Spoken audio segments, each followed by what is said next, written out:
Hi, so continuation of my facts from India. So here's another fact. Shampooing is an Indian concept. It's invented in India. They didn't use liquid shampoo, but they used herbs. And the shampoo is the name shampoo comes from the name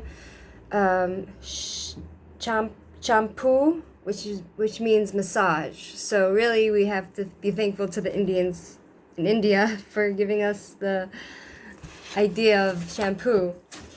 The Indian national kabaddi game has won all world records, World Cups, has won all World Cups in both the female and the male games.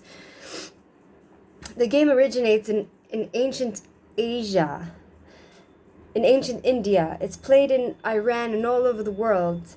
And how does the game work? So you have the object of the game is to score points by attacking and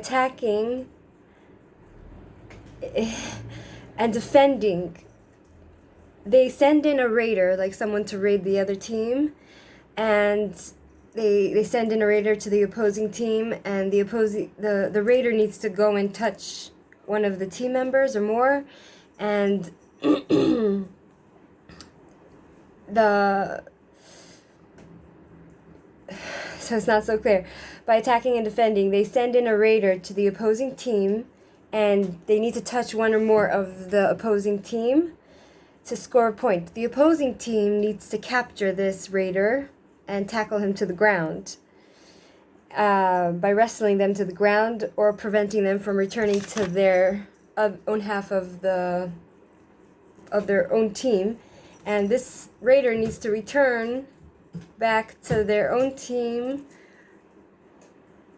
by the time their breath is up. So apparently they need to hold their breath while doing this game.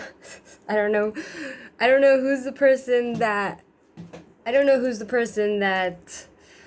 watches and watches who won the game, who gets the points, because like you have to watch that the guy inhales a breath, runs into the opposing team, tries to touch all the members, and tries to run back out to his team without getting tackled by the other team down to the ground and prevented from returning. So apparently it's a very interesting game.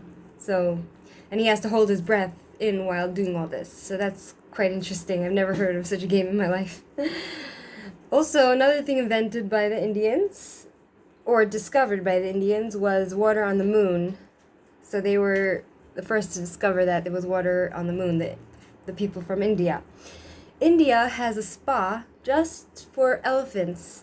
They get massages, they get baths, they get showered, they get like special treatment, they feed the elephants, they have like a whole spa, and it's like a rejuvenation center in Kerala, it's called. The second most spoken language of English next to America is India.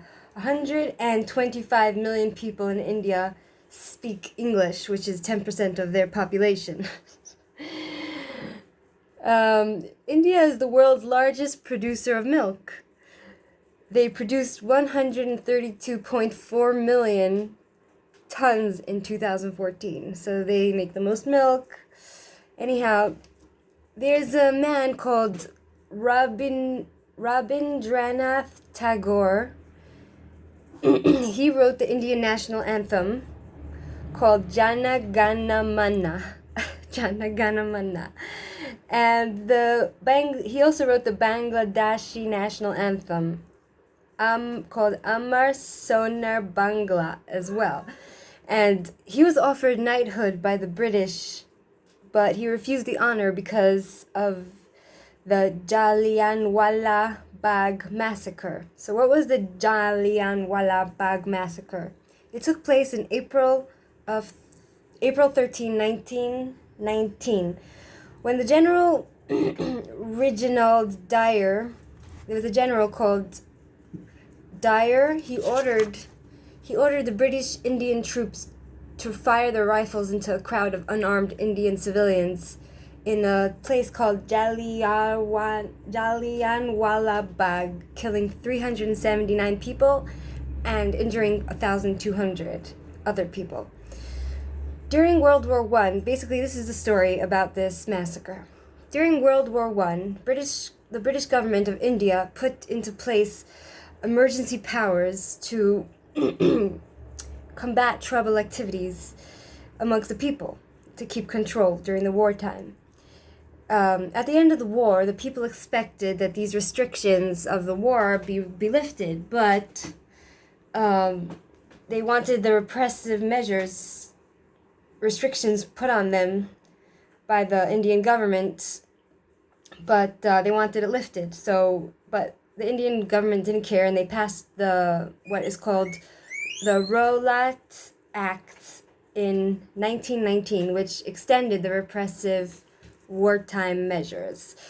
So it's like kind of like what's happening now, like, stay at home. I think it's like kind of like lockdown that we have now, all the, repressive measures they're using for corona, whatever. So you can say this is what was happening in the wartime. So the people got angry and they protested. There's a man named Gandhi, and he arrested Indian leaders and banished them. So the people got violent and they started protesting.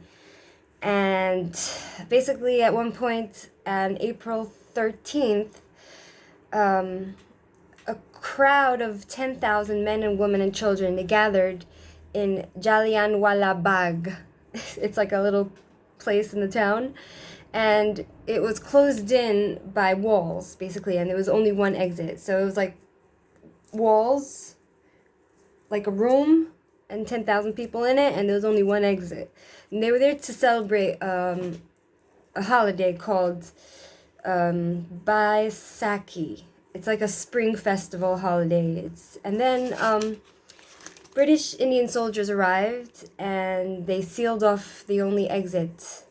And the man who was the instigator, his name is Dyer, the General Dyer, he ordered the soldiers to seal off the only exit where these 10,000 men, women, and children were all in this walled place. They were all in this, like, center, and they sealed off the only exit, and they started firing rounds and rounds of bullets until the ammunition was finished. They basically butchered those people, massacred them, and without warning, and it was like a huge bloodbath. So basically, because of this incident, this man called, what was his name? His name was Rabindranath Tagore. He wrote the national anthem, so he was offered the knighthood, but he turned it down because the British Indian soldiers had done this massacre on April 13th, 1919, I think it was. Yeah, 1919. So he refused to take that honor from them because of what they did. So that's just an interesting fact. I hope that it was interesting and not too boring. Until next time.